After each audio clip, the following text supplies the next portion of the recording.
os golpistas querem o controle da narrativa sobre o golpismo.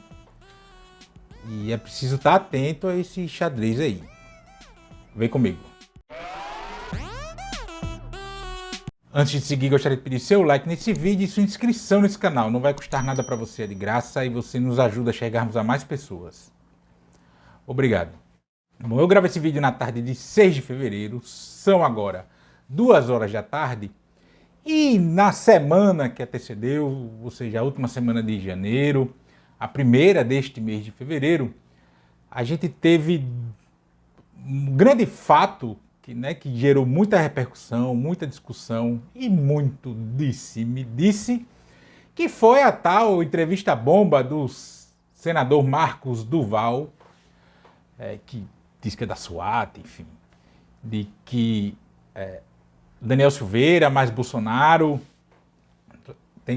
tentaram tramar um golpe contra o ministro do Supremo Tribunal Federal e presidente do TSE, Alexandre de Moraes, para gravar alguma fala comprometedora do Alexandre de Moraes para lhe dar suspeição. E aí, já desdobramentos, já do que eu li, do tanto de coisa que saiu, de que isso seria a desculpa para a tal minuta do golpe encontrada na casa do Anderson Torres.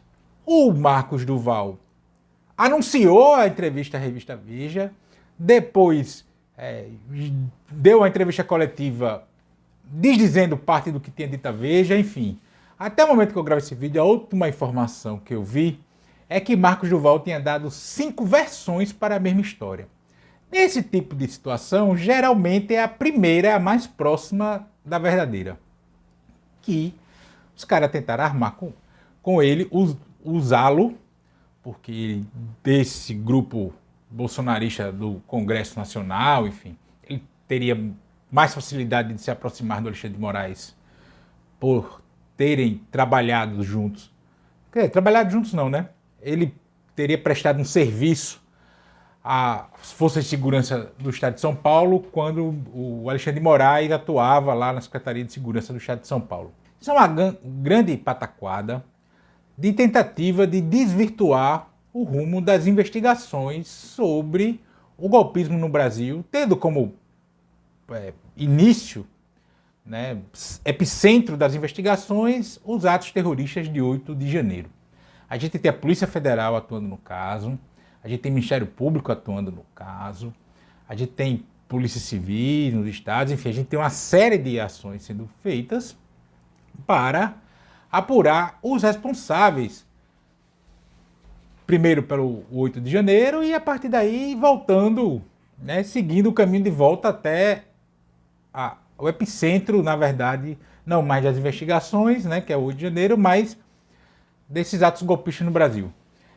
Do golpismo como um todo no Brasil, melhor dizendo.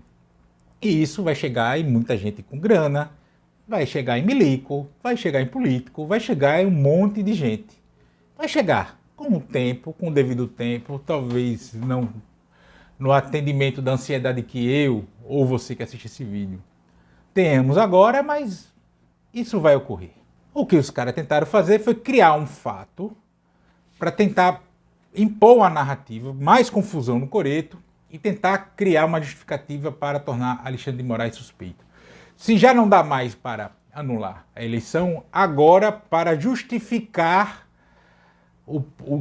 se algo tivesse sido feito atrás e criar narrativas de confusão, principalmente para desvirtuar o foco das ações do governo Lula, que se inicia, estamos entrando no 2º mês de governo Lula, em que pese parecer que já tem 6 meses de governo, seja pelo volume de acontecimentos, de ações, de anúncios, seja até por algumas cobranças, sejamos francos, extremamente injustificadas, se não pela demanda, pelo tempo da cobrança, porque nem chegou direito ainda está se arrumando uma casa extremamente bagunçada. E aqui não me refiro ao estado do Alvorada, ao estado físico do Alvorada, mas a casa do ponto de vista do Estado brasileiro, do governo federal, de tudo que o período anterior deixou. Paralelo a isso, há um debate importante ocorrendo no Senado Federal, que é a criação da CPI do golpismo, dos atos democráticos, etc. E que há aí um problema que envolve um xadrez mais minucioso, mais, como é que eu posso dizer assim, mais tênue. Primeiro porque o tema divide a própria base de apoio do governo federal. O senador Renan Calheiros, que é aqui de Alagoas, ele é defensor fervoroso da instalação da CPI no Senado para se apurar os atos antidemocráticos. O presidente Lula já disse que é contra, e parte da base governista também é contra. Em princípio, porque já há investigações em curso, já tem investigações ocorrendo, e uma CPI agora pode atrapalhar as investigações que já estão em curso. Até porque a gente sabe que CPIs a gente até entende um pouco como começa, mas não sabe como termina, e é da natureza das CPIs, todas elas, em paralelo às investigações que a comissão faz, o debate político, a disputa política, a disputa por narrativa. O senador Renan Calheiros defende a criação de CPI para dar mais holofote a fatos e atores que estão envolvidos com o golpismo no Brasil, e a outra parte da base, né, a outra banda da base governista, diz que não, que é melhor deixar as investigações como já estão ocorrendo, para não tumultuar as investigações que já estão em curso e não criar mais uma confusão política, retórica, de narrativa, em cima do governo Lula, que está apenas começando. E sim, de fato, há uma correlação de forças congressual e na sociedade favorável ao governo nesse momento, mas não é por larga vantagem, não é. Esse jogo não está sendo ganho de 4, 5, 6-0. Está sendo ganho de 2-1, 1-0, 3-2, enfim, 3-2. Mal comparando com placares de futebol, ali próximo. O problema da questão da CPI é que as CPIs, aí a gente precisa ter claro isso, todas as CPIs, elas são instrumentos, é um instrumento criado, elas são instrumento, enfim, das minorias nos parlamentos, basicamente das oposições, do que é oposição. Então, é relativamente baixo o número necessário de parlamentares para se convocar uma CPI. No Senado, mais precisamente, de 81 senadores, 27. Ou seja, um terço do Senado é necessário para convocar a CPI. E aí fica o dilema, se a oposição não convoca, ou se a base não convoca, pode ser convocada pela oposição. Resta saber se a oposição tem, de fato, 27 senadores para chamar a CPI.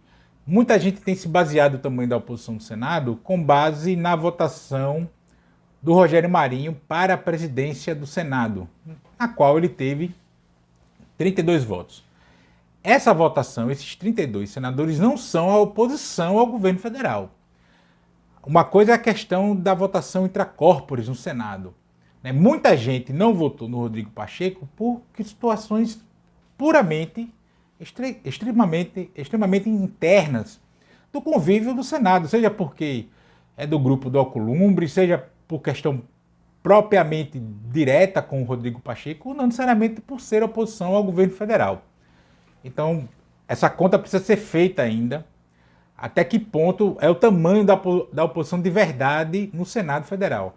Mas a gente sempre precisa ter ciência que CPIs são um instrumento criado, são instrumentos voltados para as minorias, para que as minorias, a oposição, consiga fazer política. Por isso que tem quórum para sua instalação baixo. No Senado e na Câmara é 171, enfim, então a gente tem ali na casa um terço da casa para a convocação das CPIs. E fica agora, tem esse dilema, se a base não convoca para trazer para si o controle da CPI, a oposição pode fazê-lo. Mas até que ponto a oposição quer também uma CPI sobre o golpismo no Brasil, nem que seja só sobre especificamente os atos terroristas de 8 de janeiro? Em princípio, toda ela tem interesse, porque ela quer mudar a narrativa para botar a culpa no próprio governo pelos atentados terroristas de 8 de janeiro. E essa narrativa já vem desde quando estava acontecendo, de infiltrado, etc., de um monte de balela para manter essa base imbecilizada da extrema-direita brasileira mobilizada. Manter ainda mobilizada porque as cenas causou ojeriza, inclusive entre membros dessa base bolsonarista. Então a oposição tem a CPI para si, para jogar no colo do governo a culpa pela quebradeira de 8 de janeiro, é parte da tática de boa parte da oposição.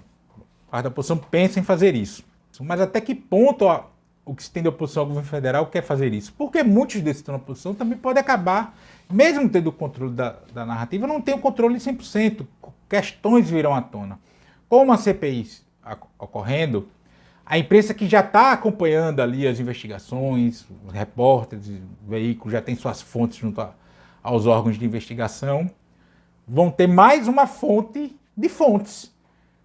E fatos podem ser revelados que não interessam aos membros da oposição, inclusive em relação com militares, por exemplo, ou empresários, financiadores, enfim, daqueles atos todos. O que nós estamos vendo aí, nessas duas situações, tanto do Marcos Duval com suas 5 versões para a tentativa de imputar Alexandre de Moraes um ato de suspeição, seja na questão do que ocorreu em 8 de janeiro, né, o que as investigações têm para mostrar ao Brasil do que ocorreu em 8 de janeiro, nós temos aí 2 casos clássicos de disputa de narrativa do que está ocorrendo. Eu, particularmente, nesse momento, em relação às investigações de 8 de janeiro, eu prefiro deixar com a Polícia Federal, com os órgãos que já estão fazendo as investigações. A questão é, tem o governo base suficiente para impedir que a oposição consiga instaurar a CPI? Lembremos que só precisam de 27 votos, 27 assinaturas.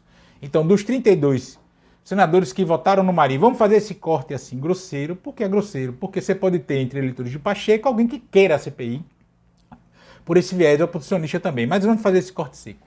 Então, o governo federal, o Palácio do Planalto, a base governista, teria que tirar ali 6 votos do Rogério Marinho, para que o restante some 26 e assim não se consiga instaurar uma CPI no Senado para atuar em paralelo às investigações dos atos antidemocráticos. Na Câmara de Deputados a situação é mais complicada para instaurar a CPI, mais confortável nesse sentido ao Palácio do Planalto.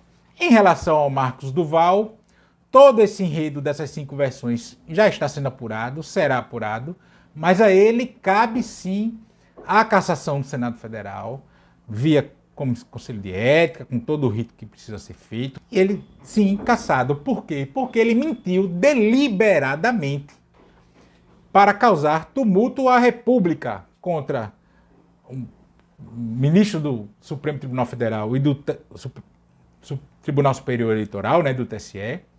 Se mentiu sobre a participação do Bolsonaro, mentiu em relação ao ex-presidente da República.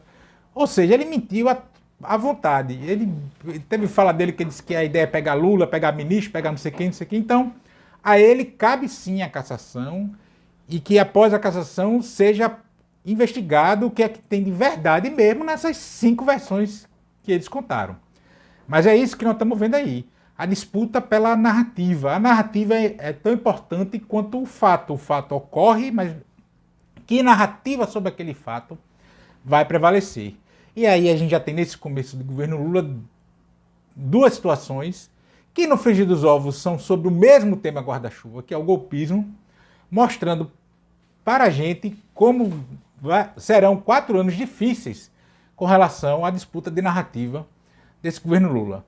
Mas a verdade vai vencer, nós vamos vencer, e os fascistas e os golpistas não passarão. Mas e você, o que acha disso tudo? Comenta aqui. Também peço seu like nesse vídeo e sua inscrição nesse canal, vai custar para você, é de graça. Também peço que você acesse meu blog de texto, que é esse link que está passando aqui embaixo da tela. Reforço o pedido para que você compartilhe esse vídeo em todas as suas redes sociais, inclusive no WhatsApp e no Telegram, se você tiver. Também peço, caso você queira contribuir com o canal, que você clique no botão Valeu, que está aqui embaixo da tela. Eu estou começando a fazer entrevistas, eventualmente lives ou gravadas, e para fazer as entrevistas eu precisei adquirir um custo a mais para produzir os vídeos. Então, se você acha que é importante contribuir e puder, Fico muito agradecido. Se não, só o compartilhamento, o like, comentários aqui embaixo já está de ótimo tamanho.